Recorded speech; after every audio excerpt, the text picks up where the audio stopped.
Karena roti adalah satu, maka kita sekalipun banyak adalah satu tubuh. Karena kita semua mendapat bagian dalam roti yang satu itu.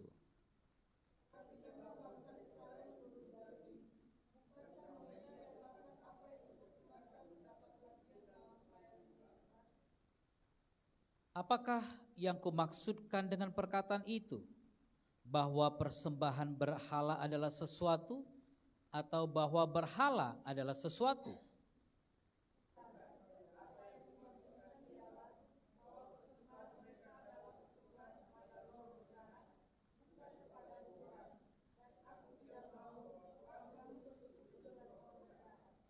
Kamu tidak dapat minum dari cawan Tuhan dan juga dari cawan roh jahat. Kamu tidak dapat mendapat bagian dalam perjamuan Tuhan dan juga dalam perjamuan roh jahat.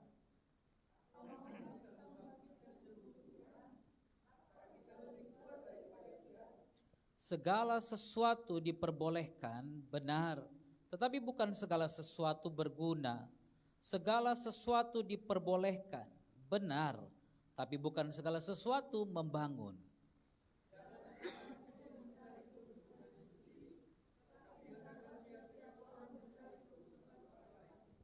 Kamu boleh makan segala sesuatu yang dijual di pasar daging tanpa mengadakan pemeriksaan karena keberatan-keberatan hati nurani. Kalau kamu diundang makan oleh seorang yang tidak percaya dan undangan itu kamu terima, makanlah apa saja yang dihidangkan kepadamu tanpa mengadakan pemeriksaan karena keberatan-keberatan hati nurani.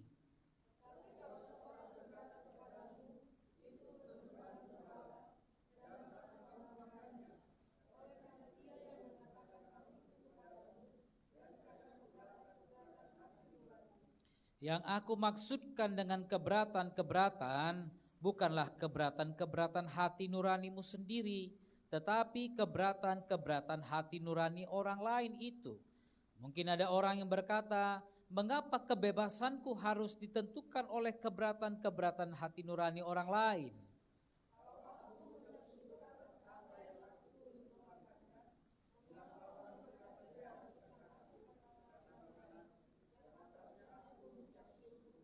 Aku menjawab, jika engkau makan atau jika engkau minum atau jika engkau melakukan sesuatu yang lain, lakukanlah semuanya itu untuk kemuliaan Tuhan.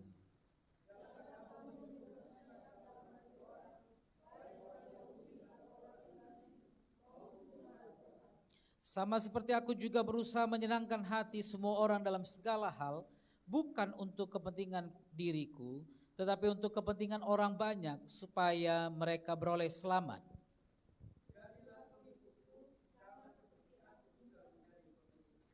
Haleluya.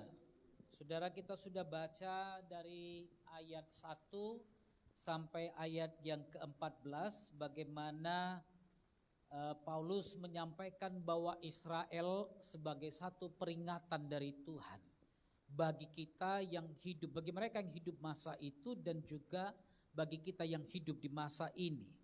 Dan kita sudah bahas dari ayat 1 sampai 14 tentang bagaimana menjauhi penyembahan berhala. Bahkan minggu lalu kita tutup di ayat 14 dikatakan jauhilah penyembahan berhala. Lalu kemudian sekarang kita akan baca lagi di ayat 15 sampai pasal 11 ayat 1 ini. Di sini Paulus memulai lagi atau saya memulai di ayat 15 ini mengutip apa yang Paulus katakan. Paulus bilang begini, aku berbicara kepadamu sebagai orang-orang yang bijaksana. Jadi apa yang Paulus maksudkan di sini? Paulus katakan, aku tidak bicara kepada orang-orang bodoh, ya. Aku nggak bicara kepada orang-orang yang nggak tahu apa-apa. Jadi di sini saudara ada satu majas sindiran mungkin kalau saya boleh katakan. Anda bisa lihat di sini Paulus katakan, loh kalian kan menganggap hebat, kalian menganggap diri bijaksana, kalian menganggap dirinya sudah tahu semuanya, Karena itu aku percaya, aku bicara ini bukan kepada orang bodoh. Aku bicara kepada orang yang menganggap diri sudah hebat. Aku bicara kepada orang yang menganggap diri sudah tahu. Aku bicara kepada orang yang bijaksana. Kalian bilang kalian bijaksana. Ya, orang yang berpikiran sehat katanya. Dalam bahasa yang ada di sini bijaksana itu adalah pronimos atau phronimos yang artinya orang yang memiliki cara berpikir yang sehat. Paulus bilang, bukankah kalian adalah orang-orang yang memiliki cara berpikir yang sehat? Bukankah cara berpikir kalian pintar, intelijen gitu kan? Nah ini yang Paulus katakan, pertimbangkanlah sendiri apa yang kukatakan kepadamu.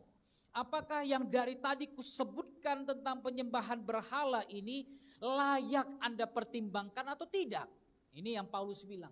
Pikirkan, kalian kan pintar, pikirkan apakah yang kukatakan dari tadi itu memang layak engkau lakukan atau tidak. Kalian yang pikirkan, jangan karena saya.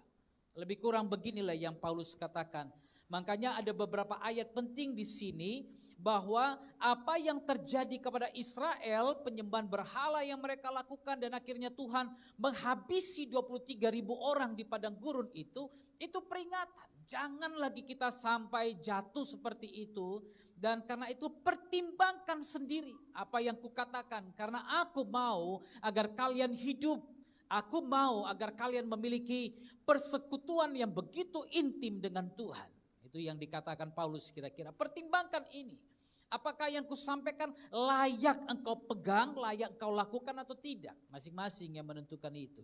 Ayat 16 lalu dia lanjutkan ini. Bukankah cawan pengucapan syukur yang atasnya kita ucapkan syukur adalah persekutuan dengan darah Kristus? Nah ini kalau saudara pergi ke beberapa gereja-gereja kita biasanya dalam perjamuan kudus mereka akan menanyakan ini. Ya lalu kemudian bukankah roti yang kita pecah-pecahkan adalah persekutuan dengan tubuh Kristus? Kalau memang cawan ini adalah persekutuan dengan darah Kristus dan roti ini persekutuan dengan tubuh Kristus, kenapa lagi engkau bersekutu dengan roh jahat dan berhala? Tapi kamu bilang kamu makan roti, makan tubuh dan minum darah Yesus. Lalu kenapa lagi kamu menyatukan diri dengan penyembahan-penyembahan berhala itu? Ini pertanyaan yang Paulus ajukan kepada mereka. Bukankah ini adalah persekutuan dengan tubuh dan darahnya Kristus? Haleluya. Saudara, biasanya di perjamuan Paskah orang Israel ada 4 cawan. 4 cawan yang akan mereka lakukan berganti-gantian. Cawan pertama itu pembukaan, ya disertai beberapa ucapan untuk memberkati hari raya tersebut. Jadi ini ada 4 cawan, mereka akan ambil satu persatu. Yang pertama mereka akan mengucap syukur dulu. Mereka angkat lalu mereka mengucap syukur kepada Yahweh dan mereka memberkati hari itu. Ya, lalu kemudian cawan kedua diberikan penjelasan. Seorang bapak akan ambil cawan kedua lalu menjelaskan kepada anak-anaknya kenapa kita menikmati Pesah, menikmati Paskah ini. Karena dulu orang-orang Mesir yang ada di Mesir dimusnahkan oleh Tuhan. Tapi anak-anak orang Israel, anak-anak sulungnya, binatangnya semua diluputkan oleh Tuhan. Bapak menjelaskan di rumah apa sebabnya Paskah dilakukan. Lalu cawan yang ketiga diberikan setelah menyantap domba Paskah. Mereka harus menyembelih domba Paskah lalu duduk bersama-sama habiskan dari malam sampai pagi. Nah, ada domba Paskah, ada roti tidak beragi dan sayur pahit. Supaya mereka ingat betapa pahitnya pengalaman sewaktu berada di Mesir. Itu sebabnya ini cawan ketiga diberikan setelah menyantap domba Paskah. Lalu cawan keempat lagi ada. Cawan keempat diberikan terakhir bersamaan dengan mazmur dan puji-pujian. Setelah mereka makan perjamuan Paskah, ada cawan terakhir. Mereka memuji-muji Tuhan dengan mazmur dan puji-pujian lainnya. Jadi yang Paulus bicarakan di sini kemungkinan besar menurut Matthew Henry adalah cawan ketiga. Di mana kita menikmatinya setelah menyantap domba Paskah itu. Makanya di ayat 16 dia katakan, bukankah cawan pengucapan syukur yang atasnya kita ucapkan syukur adalah persekutuan dengan darah Kristus? Yang kedua, bukankah roti yang kita pecah-pecahkan adalah persekutuan dengan tubuh Kristus? Cawan ini dinikmati setelah kita menyantap tubuh dan darah itu. Karena apa? Di saat dimana kita menikmati tubuh dan darah Kristus itu, kita bersekutu bersatu dengan tubuh dan darahnya itu juga. Haleluya, haleluya. Itu sebabnya setiap kali kita menikmati perjamuan kudus, saya selalu katakan, ingatlah ini bahwa kita menyatu dengan tubuh dan darah Kristus. Haleluya. Itu yang Paulus katakan, yang kukendaki adalah mengenal dia, kuasa kebangkitannya, persekutuan dalam penderitaannya, supaya aku menjadi serupa dengan dia dalam kematiannya. 4 hal ini. Persekutuan dalam penderitaan Kristus inilah yang dilambangkan di dalam ayat 16 ini. Haleluya, di mana kita menjadi satu dengan darahnya dan menjadi satu dengan tubuh Kristus itu. Haleluya. Jadi simbol tubuh Kristus, saudara, yang pertama adalah tubuh fisiknya yang dikorbankan untuk manusia. Tapi yang kedua adalah gerejanya, pengikutnya. Saudara dan saya juga adalah tubuh rohaninya, yaitu gereja Kristus. Haleluya. Jadi tubuh itu menyatu dengan gerejanya. Sehingga kalau dibilang nanti kita menjadi pengantin Kristus, bukan bicara tentang satu-satu jadi pengantin. Bukan, jangan nanti ada yang berpikir, saya kadang-kadang dengar ada orang yang ngajar, oh kalian semua ini akan jadi pengantin-pengantin Kristus. Jadi adalah yang janda-janda, dia teriaklah, oh suamiku, suamiku, katanya gitu kan. Sehingga orang di luar berpikir, wah ini kok aneh kali begitu kan. Jadi saudara harus mengerti, simbol ini adalah, atau simbol tubuh Kristus, gereja sebagai tubuh Kristus, bukan bicara tentang one by one atau person to person. Tapi bicara tentang satu tubuh Kristus. Ini adalah simbol di mana Kristus mempelai laki-laki dan kita gereja Tuhan digambarkan dengan mempelai perempuan. Ya, jangan ada yang berpikiran berbeda. Memang dalam kitab Hosea akan dikatakan engkau akan memanggil dia suamiku, tapi ini bicara tentang gerejanya, tubuhnya. Haleluya. Bukan bicara tentang satu persatu akan datang di hadapan Yesus menjadi pengantinnya Yesus. Bukan, ini pikiran yang picik, pikiran yang terlalu kedagingan, saudara. Karena kita coba menggambarkan dengan keadaan di bumi. Itu sebabnya Paulus ajarkan bagaimana gereja, suami kasihilah istrimu sebagaimana Kristus mengasihi jemaatnya. Haleluya. Suami kasihi istri sebagaimana Kristus mengasihi jemaatnya. Kristus sebagai suami atau mempelai pria, jemaat gereja Tuhan sebagai mempelai wanitanya. Jadi bukan bicara tentang pribadi satu persatu seperti itu, tapi kita adalah bagian simbol gambaran dari itu. Saudara ada mengerti kira-kira? Ya, jadi bukan secara pribadi, tapi secara gambaran menyeluruh. Seperti itulah nanti pada waktu kita berjumpa, seperti pengantin yang tidak bercacat dan tidak bercela, berjumpa dengan pengantin laki-lakinya. Ini kira-kira gambarannya. Haleluya. Jadi kalau saudara perhatikan lagi di dalam ayat yang ke-17. Karena roti adalah satu. Haleluya. Kita roti yang digambarkan di sini bukan seperti hosti yang kita makan dengan cara seperti itu yang bulat-bulat gitu saudara, atau seperti roti perjamuan kita yang dipecah-pecah dulu. Ya, tapi dalam saudara boleh lihat dalam sejarah, dalam bagi orang Yahudi waktu mereka makan roti tidak beragi itu satu ketul, saudara. Seperti roti bantal yang diberikan lalu mereka cabik, mereka ambil sendiri-sendiri. Makanya Paulus di dalam 1 Korintus 11 dia kan kalau kamu berkumpul bersama dan bersekutu atau menikmati perjamuan kudus, jangan makan seolah-olah kamu gak makan di rumah. Ngerti? Ada yang ambil roti satu ketul, ambilnya setengah. Hajar sendiri.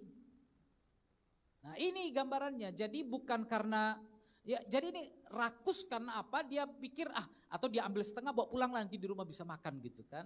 Makanya Paulus katakan jangan seperti itu, atau minum anggur. dengan cara yang tidak lazim, tidak biasa. Kenapa? Mereka minum anggur gak kayak kita, udah dibuat kecil-kecil. Makanya tukang mabuk kalau datang gereja tanggung kali katanya kan. Satu sloki kecil gitu ya kan.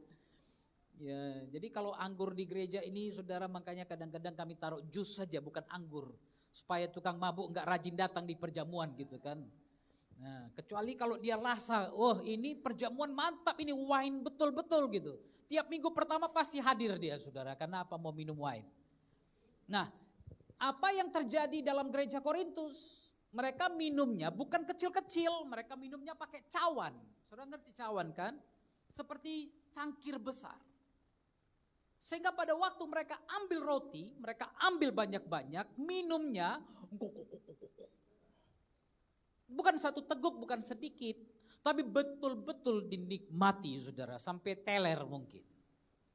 Ini yang dilarang, yang disampaikan oleh Paulus, ya. Kita adalah, karena roti adalah satu, rotinya satu, maka kita sekalipun banyak adalah satu tubuh. Haleluya. Kitalah roti itu yang bersatu dengan roti hidup itu, Kristus itu. Dan kita, karena kita semua mendapat bagian dalam roti yang satu itu. Jadi kita tidak terpecah-pecah. Kita mendapat bagian dalam roti yang satu itu. Ini penekanan tentang kesatuan Kristus dengan gerejanya yang dinyatakan dalam simbol perjamuan kudus itu atau perjamuan Tuhan. Ayat 17 tadi. Karena roti adalah satu, maka kita sekalipun banyak dari berbagai suku, berbagai ragam bahasa, budaya dan lain sebagainya, kita juga satu tubuh. Karena apa? Kita menikmati roti yang sama itu. Haleluya, roti hidup yang datang dari surga itu, yang adalah Kristus sendiri. Amin. Ini kesatuan yang sama dari tubuh Kristus.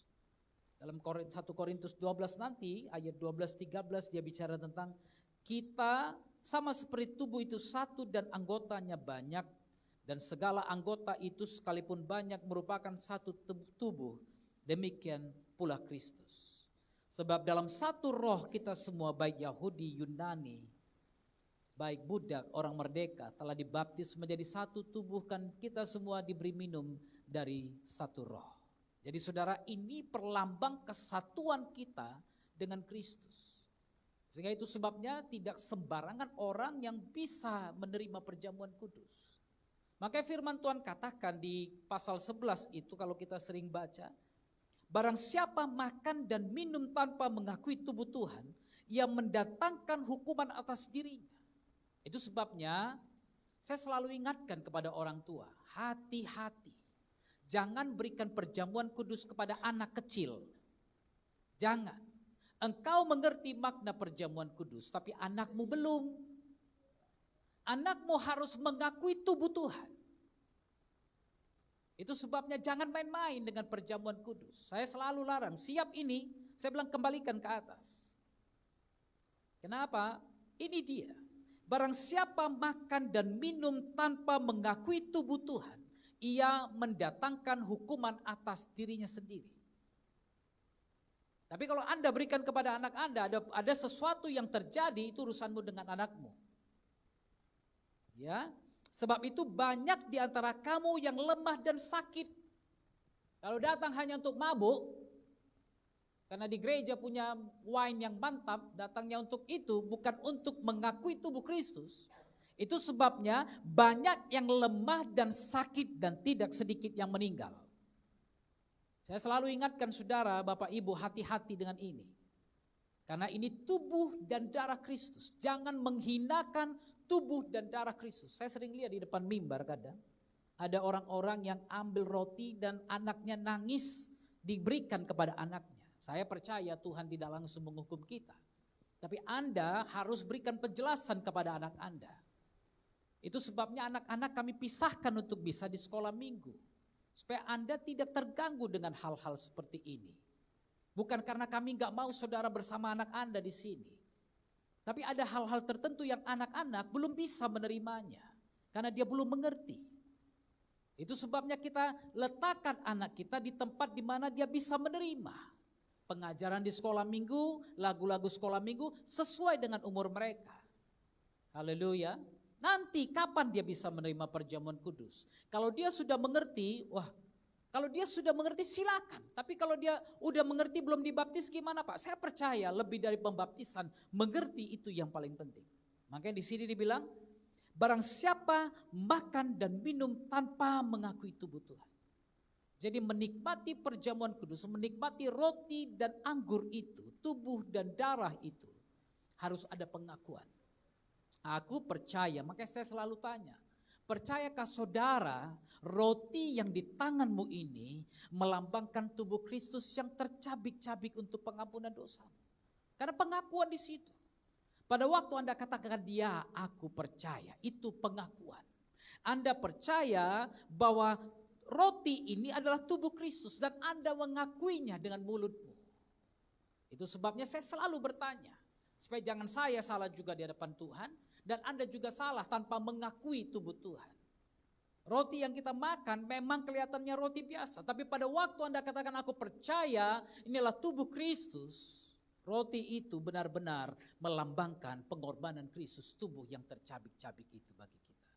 Karena itu hormati perjamuan kudus, hargai perjamuan kudus, datang setiap kali ada ibadah perjamuan kudus. Karena ada berkat di situ. Anda perhatikan, kita lihat lagi di ayat yang ke-18.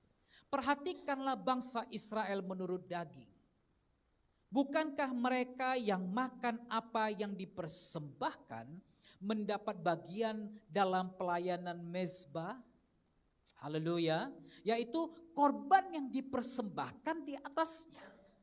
Perhatikan Israel daging, maksudnya apa? Israel yang hidup pada masa itu dan masa kini juga. Mereka yang makan apa yang dipersembahkan mendapat bagian dalam pelayanan mezbah itu juga. Pada waktu mereka berkumpul bersama sebagai keluarga, mereka bawa anak domba, burung tekukur dan lain sebagainya. Mereka juga menikmati kok makanan itu bersama-sama. Mereka juga menikmati anak domba yang dipersembahkan oleh mereka juga. Mereka menikmati.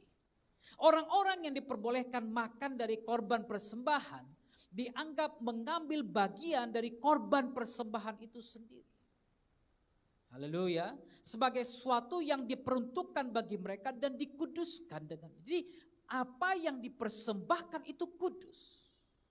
Dan apa yang sudah dipersembahkan di mezbah tidak boleh Anda tarik. Karena itu sudah Anda berikan kepada Tuhan. Haleluya. Bapa, ku persembahkan tubuhku sebagai persembahan yang hidup. Cerang, mundur nih tabnya. Tiba-tiba ada yang gak cocok. Gak mau, gak jadi aku persembahkan. Lah gak bisa, udah habis dibakar kok. Iya kan? Saya pernah dengar ada orang mempersembahkan AC untuk gerejanya. Kita berapa unit. Tiba-tiba dia keluar dari gereja itu. Dia bilang, cabut semua AC yang kusumbang itu katanya. Tapi puji Tuhan pendetanya juga model-model yang gak mau kompromi. Dia cabut katanya. Cabut juga saudara. Tapi saya mau bilang, Anda boleh lakukan apa saja. Tapi apa yang sudah Anda bawa di hadapan Tuhan, apa yang sudah Anda persembahkan di hadapan Tuhan, jangan coba-coba menarik itu. Kutuk yang datang padamu nanti. Hati-hati dengan itu. Haleluya. Dengan demikian orang yang makan dari korban persembahan itu, mereka pasti menyembah Tuhan. Karena apa? Mereka menikmati persembahan itu juga. Mereka menyembah Tuhan dan bersekutu dalam perjanjian dengan Tuhannya Israel itu. Kepada siapa korban itu dipersembahkan. Haleluya. Ini lambang persekutuan kita dengan Dia. Amin. Perhatikan bangsa Israel ini. Mereka makan apa yang dipersembahkan mendapat bagian dalam pelayanan mezbah. Yang 19 sekarang. Apakah yang kumaksud dengan perkataan itu? Bahwa persembahan berhala adalah sesuatu atau bahwa berhala adalah sesuatu? No, bukan. Tadi kan kita sampai ayat 14 Paulus bicara tentang persembahan berhala. Lalu di sini Paulus masuk tentang cawan pengucapan syukur, tentang perjamuan kita dengan Tuhan. Tentang tubuh dan darah kita, Kristus yang menyatu dengan tubuh dan darah kita. Lalu kemudian di ayat 19, Paulus bawa lagi kepada orang-orang Korintus, apa yang kumaksudkan dengan semua ini? Bahwa persembahan berhala adalah sesuatu, tidak. Persembahan berhala itu tidak ada apa-apanya. Atau bahwa berhala hebat, berhala adalah sesuatu, tidak. Bukan, makanya 20 dia bilang, yang kumaksudkan ialah bahwa persembahan mereka, orang-orang yang tadi, bahkan orang-orang yang menyembah patung lembu yang dibuat oleh Harun itu, penyembahan mereka adalah persembahan kepada roh-roh jahat, bukan kepada Tuhan. Apa yang mereka lakukan, persembahan-persembahan yang mereka hidangkan di hadapan patung-patung itu adalah persembahan kepada roh jahat, bukan kepada Tuhan. Dan aku tidak mau bahwa kamu bersekutu dengan roh jahat. Saudara perhatikan ini. Kalau Anda membawa persembahan kepada berhala, kepada dewa-dewi, lalu Anda sedang mengadakan persekutuan dengan dia. Ada seorang yang pernah bertanya kepada saya, Pak, salah enggak aku kalau disuruh beli sesajen untuk dipersembahkan bapakku? Saya bilang, kamu pergi ke tempat di mana sajen itu dijual. Lalu kau bilangnya gimana? Bu, minta sajen untuk malam Jumat. Oh, dia kasih bunga kembang ini, bunga kembang ini, bunga kembang ini, kemenyan, dia campur ini, campur itu. Udah nak bawa pulang. Kau bawa pulang. Kau bilang, Pak, ini Pak sajennya Pak. Apa kira-kira maksudnya? Bagaimana kira-kira? Anda terlibat tidak? Anda terlibat secara tidak langsung. Andalah yang mempersiapkan bapakmu, orang tuamu terjebak dalam penyembahan berhala itu. Ya kan? Saya bisa saja bilang, tidak. Bapakku mungkin udah gak bisa jalan lagi. Kayak mana dia mau pergi beli sajen itu? Sehingga pada waktu dia pulang gak ada sajen, ngamuk-ngamuk, biarlah dia ngamuk gitu kan. Tapi gak ada yang dia persembahkan kepada berhala itu. Betul kan? Tapi kalau tadi aku lakukan, aku siapkan, bapakku tinggal bakar, maka aku juga menjadi perantara di mana bapakku, ayahku, orang yang kukasihi terjerat dalam dosa, terjerat dalam persekutuan dengan berhala-berhala itu, dengan roh-roh jahat itu. Dan aku tidak mau, Paulus katakan, bahwa kamu bersekutu dengan roh-roh jahat. Jangan ada satu kapal dengan mereka. Inilah persekutuan kan. Persekutuan itu kan di mana Anda ada dalam satu kapal, fellowship, few fellows in one ship. Beberapa orang dalam satu kapal. Artinya apa? Anda punya satu target, Anda punya satu tujuan bersama. Bagaimana bisa Anda bilang, oh aku anak Tuhan, tapi Anda bersekutu dengan roh jahat? Tidak mungkin. Anda sedang berada dalam satu kapal, tapi mau dua arah, yang tidak mungkin, saudara. Itu makanya Paulus bilang di ayat 21, kamu tidak dapat minum dari cawan Tuhan dan juga dari cawan roh-roh jahat. Gak bisa. Ya kan? Roh Tuhan kan mau yang murni, roh Tuhan mau yang kudus, roh Tuhan mau yang terbaik, tapi roh jahat enggak. Kau mau naik atas, sikut kawanmu itu, jatuhkan dia, matikan dia. Itu roh jahat. Tapi roh Tuhan tidak. Kau mau naik ke atas, angkat orang lain bersamamu.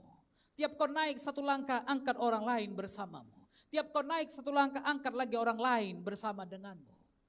Itu bedanya. Kenapa? Pada waktu aku membawa orang lain, aku sedang memberikan mentorship kepada dia. Aku sedang memberikan apa yang Tuhan berikan kepadaku kepada dia. Karena itu firman Tuhan katakan, jadikan segala bangsa muridku, bukan budakku. Haleluya. Jadikan segala bangsa murid, my disciple. Murid melihat apa yang dilakukan gurunya. Murid meniru apa yang dilakukan gurunya. Murid melakukan apa yang dilakukan gurunya. Itu sebabnya kalau ada guru yang salah, murid pasti salah.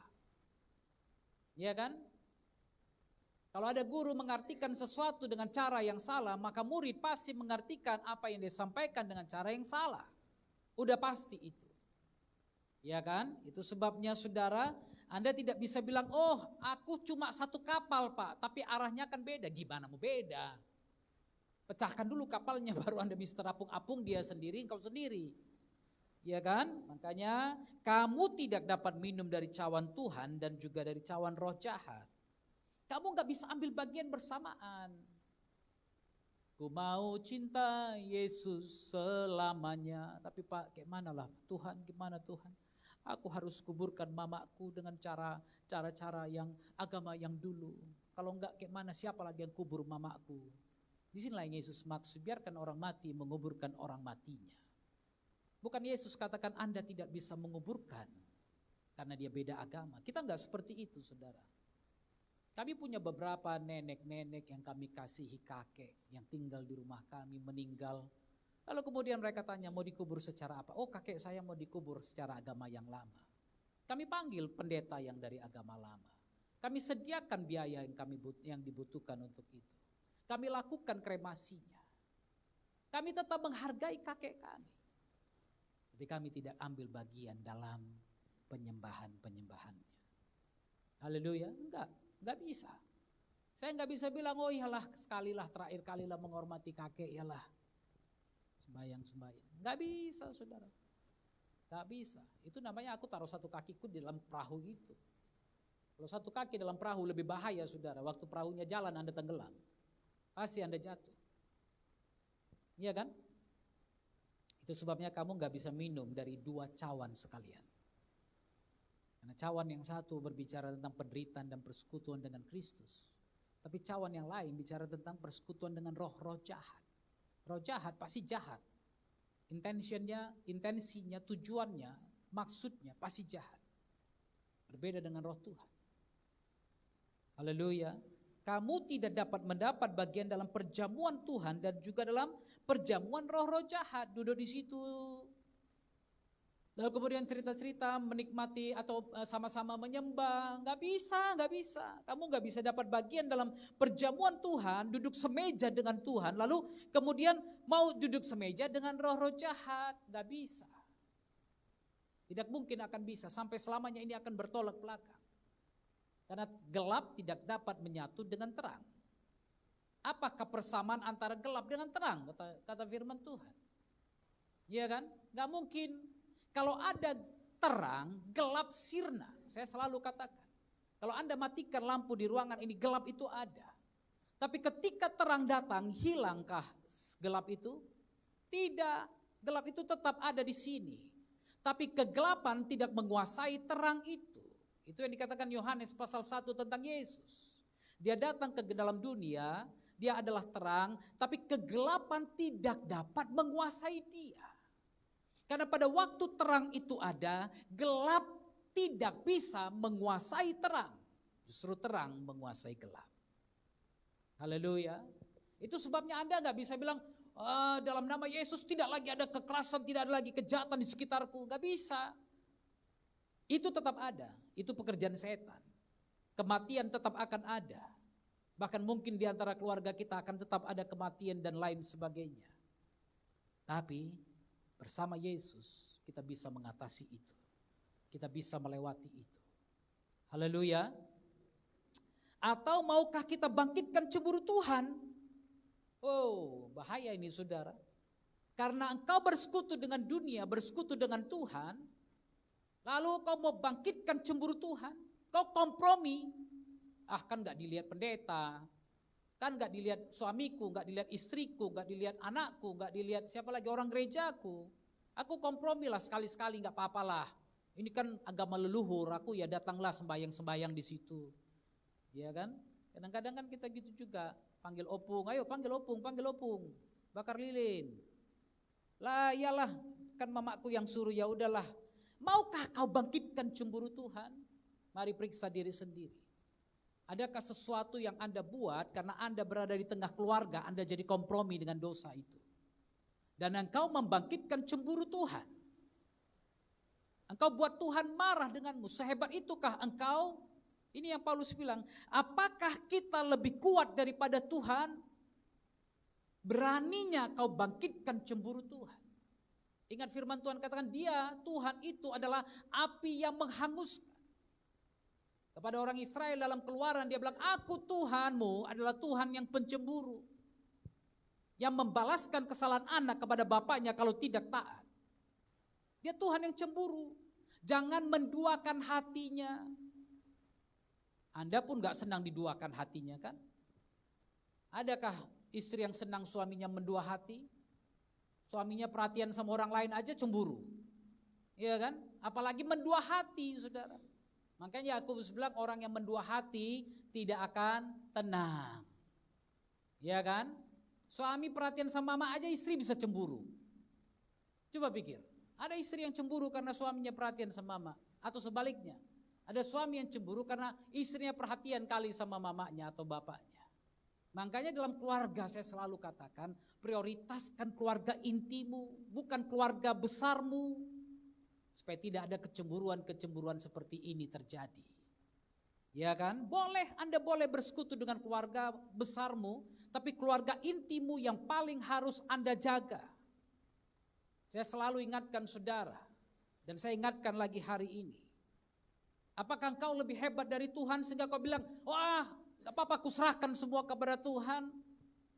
Engkau bangkitkan cemburu Tuhan dengan perbuatan-perbuatanmu yang kau tahu akan merusak. Anda tahu ini akan rusak kalau kutinggalkan, kalau kulakukan, tapi tetap Anda buat. Segala sesuatu diperbolehkan. Nah di sini Paulus masih bicara soal makanan yang dipersembahkan kepada berhala ya. Jadi Anda jangan pikir ke yang lain-lain. Jadi segala sesuatu diperbolehkan, bukan semuanya boleh. Lalu Anda pulang nanti, firman Tuhan hari ini ku dapat rema. Apa itu?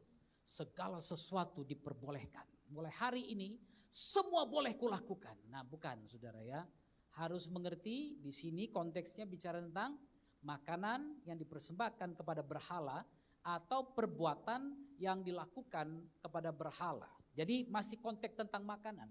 Segala sesuatu yang berkaitan dengan makanan diperbolehkan. Oke, babi boleh, boleh. Anjing boleh, boleh.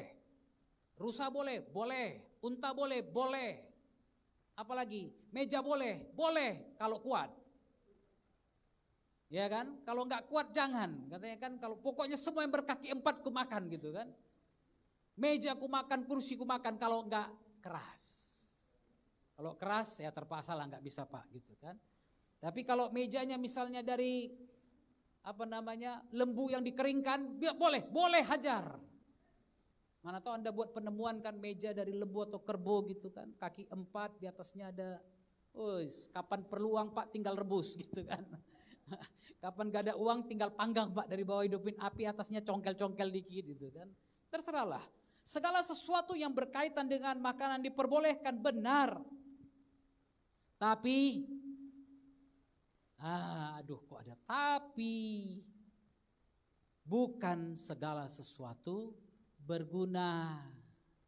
Jeroan boleh, boleh. Makan daging 1 piring boleh, boleh. Tapi kan gak semua berguna. Siap makan malam berat, kolesterol naik. Untung ada bawang putih, bisa aman lah sedikit ya kan. Kunyah-kunyah bawang putih barulah turun Pak gitu kan. Bukti bahwa segala sesuatu yang dimakan itu boleh. Tapi bukan segala sesuatu berguna. Segala sesuatu diperbolehkan tentang makanan benar. Tetapi bukan segala sesuatu membangun. Enggak semua makanan yang kita makan itu berguna bagi kesehatan. Betul kan Pak ya? Kadang-kadang ada yang kita makan gara-gara menghargai orang. Kayak kemarin saya rapat di kafe terus. 3 hari terus rapat di kafe saudara. Lumayan juga lah berarti ya kan. Kalori yang masuk, karbohidrat yang masuk. Ya gak semuanya membangun, gak semuanya. Ternyata menumpuk dalam gula darah dan lain sebagainya. Sehingga naiklah gula itu sedikit gitu kan. Jadi gak semuanya berguna, gak semuanya membangun. Karena itu ayat 24, jangan seorang pun yang mencari keuntungannya sendiri. Tapi hendaklah tiap-tiap orang mencari keuntungan orang lain. Haleluya. Maksudnya apa? Dalam hal-hal seperti ini, janganlah mencari keuntunganmu sendiri aja. Jangan mau menang sendiri. Jangan mau hanya engkau yang makan sampai kenyang. Jangan hanya engkau yang menikmati semuanya. Atau jangan juga engkau cari untung untuk dirimu sendiri, tapi mulai pikirkan orang lain. Kalau ada lebih, dapat daging 5 kilo, 4 kilo kasih orang. 4 kilo kasih orang, jangan 1 kilo kasih orang, 4 kilo Anda simpan. 4 kilo kasih orang supaya jangan datang cobaan berat padamu. Cobaannya kayak mana? Sehari sekilo. Kan gawat itu kan, sehari sekilo. Makanya firman Tuhan katakan, jangan cari keuntungan sendiri, tapi hendaklah tiap orang cari keuntungan orang lain. Bagaimana aku bisa memberkati orang lain. Supaya bagiku pun tidak menjadi batu sandungan, bagiku tidak menjadi penyakit, bagiku tidak menjadi kutuk. Sementara ada orang lain yang butuh, aku tidak bagi kepada dia. Aku tidak pikirkan dia, itu menjadi kutuk bagi kita. Kamu boleh makan segala sesuatu yang dijual di pasar daging. Jadi kalau belanja di pasar daging, jangan tanya ini kosher enggak? Saudara ngerti kosher? Orang Yahudi sebut itu halal. Ini halal enggak? Enggak perlu. Kita kan gak usah kayak orang-orang gitu. Ya, ada orang kan kalau tiap beli daging tanya, ini kosher enggak? Ini halal enggak? Gitu kan. Anda gak perlu tanya, pokoknya kalau udah dijual, beli. Ya kan? Mau dia potong pakai nama siapa, nama apa, kalau dijual, beli. Kalau ada uang. Kalau gak ada uang, lihat-lihat aja gak apa-apa. Ya kan? Beli sayurnya, cium dagingnya. Oh, enak.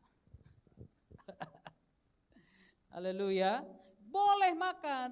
Jadi gak perlu khawatir berlebihan. Gak perlu tanya-tanya. Ini tadi potong pakai nama Yahweh gak? Saking peduli dengan kosyernya gitu kan. Lah di Israel begitu. Di Israel Anda pergi. Saya gak pernah ke Israel tapi suka lihat foto-fotonya. Di Israel McD ada yang kosher, ada yang non kosher. Yang halal, non halal. Cara mereka ya, bukan nggak sama. Kosher Yahudi dengan Arab berbeda. Ya, kosher Yahudi lebih ketat lagi saudara.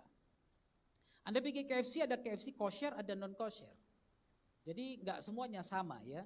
Jadi kalau Anda pergi ke pasar daging tanpa mengadakan pemeriksaan, makan segala sesuatu, beli segala sesuatu tanpa mengadakan pemeriksaan karena keberatan hati nurani. Nggak boleh merasa ini penyembahan berhala nggak? Ini semalam soalnya baru mereka buat penyembahan di situ. Jangan-jangan daging ini dari situ. Nggak perlu pikir itu. Nggak perlu pikir itu. Kalau udah dari situ pun dipersembahkan, dibawa, dijual, beli aja makan. Apalagi kalau harganya agak lebih murah gitu kan. Biasanya karena ada hari-hari raya tertentu orang potong daging rame-rame, besok harga daging agak murah. Gak apa-apa beli. Beli aja gak masalah. Karena bumi serta segala isinya adalah milik Tuhan. Amin. Bumi serta segala isinya adalah milik Tuhan. Sehingga apapun yang ada di dalamnya halal bagimu, kosher bagimu. Boleh engkau makan. Boleh Pak makan daging yang dibawa dari mama baru sembayang. Boleh enggak makan daging itu? Nah, ayat 27-28 ini. Kalau kamu diundang makan oleh seorang yang tidak percaya dan undangan itu kamu terima, makanlah apa saja yang dihidangkan kepadamu tanpa mengadakan pemeriksaan karena keberatan hati nurani. Enggak perlu tanya, ini daging udah disembayangkan ya semalam. Gak usah tanya, kepo kali. Udah diundang makan gratis, gak bayar, nanya-nanya lagi. Orang marah loh nanti. Jadi kalau ada orang undang makan, dia taruh di depan kamu, dia suruh Anda makan. Makan, cak lo, biaukin lo, gak apa-apa. Lah Pak dia baru bawa dari sana. Aduh. Makan aja. Segala yang ada di bumi adalah milik Tuhan. Amin. Gak usah tanya-tanya. Lu udah sembahyang ya? Lu tadi bawa ke sana sini. Sembahyang depan ini. Gak usah tanya. Disuruh makan. Makan. Jangan buat gaduh di rumah. Kadang ada orang gara-gara itu gaduh di rumah. Kau udah tahu aku gak mau makan gini-gini. Kau bawa lagi. Kau kasih aku makan gini-gini. Udah kan jadi bising di rumah. Akhirnya orang tua lihat anak-anaknya yang jadi Kristen. Karena itulah aku gak mau kau jadi Kristen. Makan pun kau gak mau di rumah aku.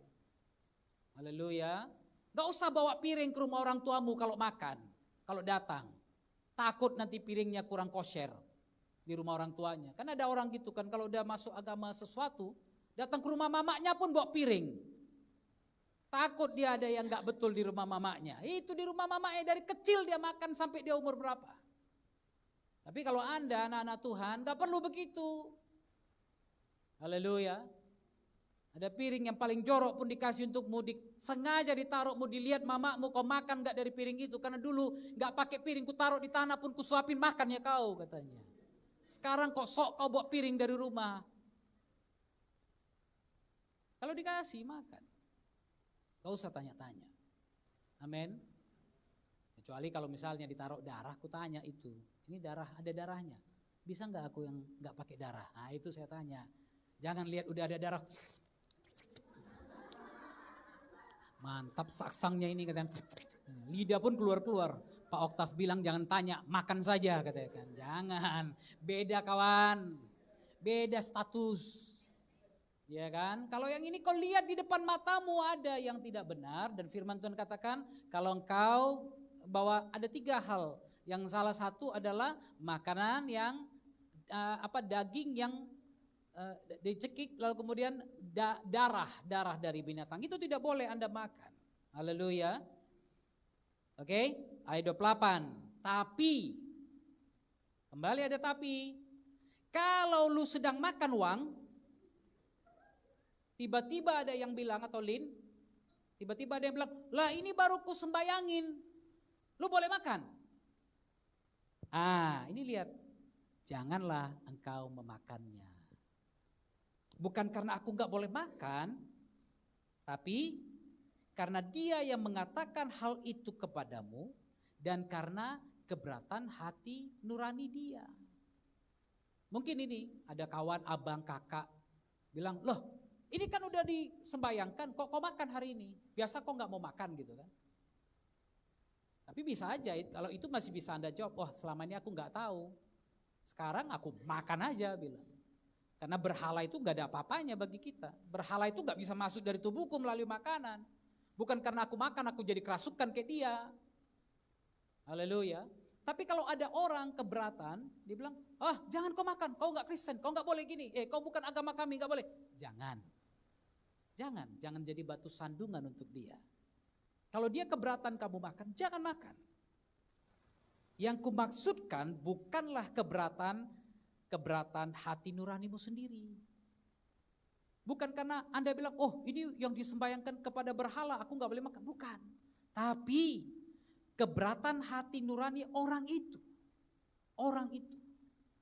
Dia keberatan, dia gak terima aku makan sama dengan dia. Dia menganggap kok aku makan dewanya punya, gitu kan? Hargai dia. Kalau dia gak mau Anda makan, gak usah makan. Cari makanan yang tidak berhubungan dengan apa yang dia persembahkan kepada dewa-dewinya. Supaya kita menyelamatkan dia. Amin. Jangan cari gaduh, itu aja maksud Paulus. Haleluya. Mungkin ada orang berkata, mengapa kebebasanku harus ditentukan oleh keberatan hati nurani orang lain? Mungkin kita bilang, loh aku yang mau makan kok Pak, kok dia yang larang-larang? Mungkin itu kan yang saudara bilang, loh kok begini? Aku kan bebas, masa dia larang-larang? Kalau aku mengucap syukur atas apa yang aku turut memakannya, mengapa orang berkata jahat tentang aku karena makanan yang atasnya aku mengucap syukur? Orang kan gak perlu berkata jahat sebenarnya. Aku menjawab, jika engkau makan atau jika engkau minum, atau jika engkau melakukan sesuatu yang lain, lakukanlah semuanya itu untuk kemuliaan Tuhan. Amin. Sedang makan pun, lakukan itu untuk kemuliaan Tuhan. Amin. Sehingga kalau saya makan, di samping saya ada orang yang tidak makan, saya kadang-kadang berhenti makan. Saya sering kali naik pesawat di bulan puasa. Kadang-kadang AirAsia tanpa sengaja saya langsung pesan makanan. Dan makanan diantar. Di samping saya tanya, Pak, Ibu puasa? Oh iya Pak, kami puasa. Oh, saya tahan makanan saya. Saya bawa pulang. Saya gak jadi makan, padahal udah lapar. Saya ikut berpuasa dengan mereka. Kenapa? Saya tidak mau menimbulkan syak orang. Haleluya. Kenapa orang berkata jahat tentang aku karena makanan? Yang atasnya aku mengucap syukur. Aku berdoa dalam nama Yesus, sucikan, kuduskan, tolak penyakit, tolak bala, tolak kutuk, tolak semua dalam nama Yesus. Mati kau setan, pergi kau penyakit, hantam, tengking kau virus. Siap itu kita makan. Makan Pak, makan Bu. Orang puasa. Orang puasa di samping. Lalu dalam hatinya dia bilang, munafik kau tahu aku puasa, kau makan enak-enak di samping aku. Ini yang dibilang firman, mengapa orang berkata jahat tentang aku karena makanan yang atasnya aku mengucap syukur. Berdoa loh, tapi dia gak makan. Jangan. Jika engkau makan, atau jika engkau minum, atau jika engkau melakukan sesuatu yang lain, lakukanlah semuanya itu untuk kemuliaan Tuhan. Supaya sedapat mungkin aku bisa menangkan orang ini. Amin. Jangan kamu menimbulkan syak dalam hati orang. Jangan timbulkan itu. Baik orang Yahudi atau orang Yunani maupun jemaat Tuhan. Maupun jemaat Tuhan. Haleluya. Terangkan dulu kepada mereka. Mereka harus mengerti dulu. Mereka harus tahu apa yang dimaksud firman Tuhan. Ada orang berpuasa Esther, ada orang berpuasa Daniel, ada orang berpuasa apalagi? Paulus lah dan sebagainya. Ada orang berpuasa Yesus lagi. 40 hari 40 malam katanya. Tapi untuk apa engkau berpuasa? Apa tujuanmu berpuasa? Kalau engkau berpuasa hanya sekedar ikut-ikutan orang lain tanpa mengerti apa tujuan puasa itu. Untuk apa Daniel berpuasa? Bukan sekedar menahan lapar dan haus dan makan makanan yang lain. Daniel berpuasa untuk apa? Agar dia melihat sesuatu terobosan terjadi di udara. Karena dia sedang berdoa, dia berperang untuk orang Israel pada waktu itu. Dan kemudian datanglah panglima besar bala tentara surga berperang bersama-sama dengan Daniel setelah doa puasa yang dia naikkan itu. Itu dia, bukan sembarangan berpuasa. Itu sebabnya pada waktu satu kali Yesus berjalan bersama murid-muridnya dan mereka makan. Orang Yahudi bertanya, masa kami berpuasa, muridmu tidak berpuasa? Karena Yesus katakan apa? Untuk apa engkau berpuasa tanpa mengerti apa yang kau lakukan? Selama pengantin laki-laki, selama mempelai laki-laki ada, untuk apa berpuasa? Adakah orang berpuasa pada waktu mempelai laki-laki ada? Berpuasa juga ada tujuannya. Makan ada tujuan, semuanya ada tujuan. Karena itu jangan timbulkan syak dalam hati orang, baik Yahudi, Yunani maupun jemaat Tuhan. Sama seperti aku juga selalu berusaha menyenangkan hati semua orang dalam segala hal. Bukan untuk kepentingan diriku, tapi untuk kepentingan orang banyak. Supaya mereka beroleh selamat. Haleluya. Satu hari saya naik bus dari Kuala Lumpur menuju Singapura. Di dalam bus saya ada seorang ibu dengan anak perempuannya. Jadi kami sama-sama naik di Puduraya di salah satu stasiun bis di Kuala Lumpur. Di tengah jalan saya lihat dua orang ibu dan ibu ini dan anaknya sudah mulai ketakutan karena bus yang mereka mau naik harusnya ke Malaka. Tapi si supir bus ini bilang iya Malaka, tapi dia lewat langsung ke Johor Bahru. Lalu saya mulai bertanya, Bu ada apa? Pak kami dibawa ke Johor Pak, kami gak punya uang. Saya bilang ibu orang Indonesia, iya kami Indonesia, sama-sama orang Indonesia. Lalu kemudian saudara kami berhenti di halte, saya bawa mereka makan. Dia tanya kepada saya, Bapak agama apa? Kadang-kadang orang Indonesia kan gitu, dia bukan tanya dari mana, suku apa gitu. Dia tanya agama apa? Nah saya bilang saya Kristen Bu. Kenapa? Oh Bapak Kristen katanya. Saya belikan makan lalu kemudian saya bilang Bu gak usah lanjut. Ibu balik ke Malaka, saya belikan tiket untuk ibu dan anak. Saya pun gak punya uang. Dan kalian pikir banyak kali uang Pak Oktav ini memang. Saya pun uang pas-pasannya, tapi karena aku lihat orang Indonesia dan kulihat dia dari Sumatera juga, saya bilang Bu gak apa-apa, saya kirimkan ibu dan anak ibu pulang. Daripada ibu nanti kesusahan sampai Johor cari lagi, kasihan. Lalu kemudian satu hal dia tanya, Pak kerjaan Bapak apa? Di sini saya berani bilang, saya bilang saya pendeta Bu. Oh terima kasih ya Pak Pendeta, terima kasih ya Pak Pendeta, haleluya. Paulus katakan dalam segala hal aku berusaha menyenangkan hati semua orang. Bukan untuk kepentinganku sendiri, tapi untuk kepentingan orang banyak supaya mereka boleh selamat. Mari kita usahakan ini. Haleluya. Jadilah pengikutku sama seperti aku juga menjadi pengikut Kristus. Tapi kita tidak kompromi. Ingat itu. Kita senangkan orang tapi kita tidak kompromi. Kemarin saya dengan Pak Fitrianus lewat menuju ke tol. Ada anak-anak kecil pegang-pegang kaleng, minta uang. Saya buka jendela saya bilang, kalau dari kecil kau minta-minta, udah besar kau jadi apa? Dia terpana melihat saya, dia terpana mendengar saya. Lalu kemudian kami jalan. Pulang saya bilang, Pak, gak ada lagi anak-anak itu. Puji Tuhan saudara. Saya berusaha menyenangkan semua orang untuk kepentingan semua orang. Supaya mereka diselamatkan. Mungkin dia tidak tahu saya hamba Tuhan. Tapi saya harap teguran saya kepada dia menyelamatkan masa depan dia. Saya tidak bisa kompromi dengan yang salah. Kalau salah saya harus tegur. Kalau yang tidak benar harus ditegur. Supaya mereka beroleh selamat. Karena itu Paulus katakan, jadilah pengikutku sama seperti aku juga menjadi pengikut Kristus. Saya berani katakan kepada saudara, jadilah jemaat Tuhan yang baik dalam bimbingan saya. Sama seperti saya juga dibimbing oleh Kristus. Dan saya percaya kita bersama-sama dipersiapkan menjadi pengantin Kristus yang tulus, murni, tidak bercacat, bercela sampai Tuhan datang. Haleluya. Ku mau cinta Yesus selamanya. Ku mau cinta Yesus selamanya. Meskipun badai silih berganti dalam hidupku, ku tetap cinta Yesus selamanya. Ku mau cinta Yesus selamanya.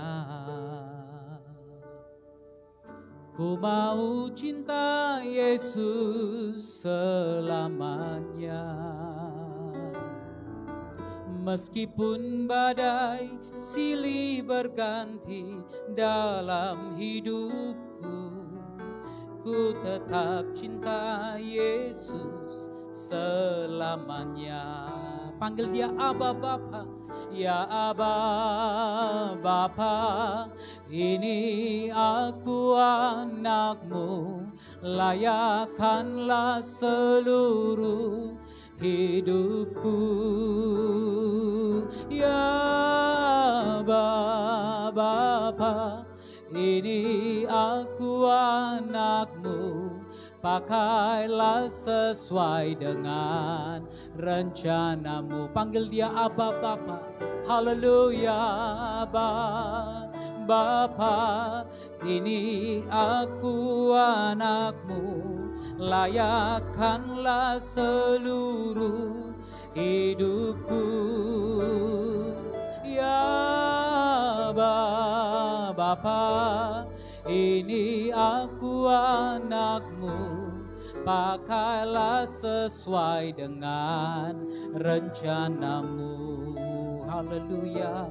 Pakailah sesuai dengan rencanamu Tuhan. Pakailah sesuai dengan rencanamu. Haleluya. Firman Tuhan ingatkan kita pada hari ini. Berusahalah menyenangkan hati semua orang. Bukan untuk kepentinganmu sendiri, tapi untuk kepentingan orang banyak. Supaya mereka beroleh selamat. Jadilah pengikutku sama seperti aku juga mengikut Kristus. Jadi murid. Jadi murid. Karena murid mengerti apa yang dilakukan gurunya. Karena itu jadilah murid-murid Kristus. Yang mau diajar, mau dibentuk, mau dididik. Agar hidup kita, diri kita, keluarga kita menjadi alat yang menyenangkan di mata Tuhan dan di mata banyak orang. Karena kesudahan segala sesuatu sudah dekat. Kesudahan segala sesuatu sudah dekat. Tuhan sudah mau datang. Persiapkan dirimu. Persiapkan dirimu. Biarkan orang lain melihat Kristus dalam kita. Biarkan orang lain tahu Kristus ada dalam kita. Tegur yang tidak benar. Ingatkan mereka yang salah. Khususnya orang percaya. Tegur orang percaya yang tidak tertib. Agar mereka kembali ke jalan yang benar. Agar mereka juga dapat diselamatkan. Ini tugas kita. Saling mengingatkan. Saling membangun. Dan tiap-tiap orang tidak mencari keuntungannya sendiri, tapi mencari keuntungan orang lain. Berusaha agar orang lain juga mendapatkan sesuatu dari pertemuanmu dengan Kristus itu. Sehingga orang lain juga mendapat perjumpaan yang mengubahkan itu. Haleluya.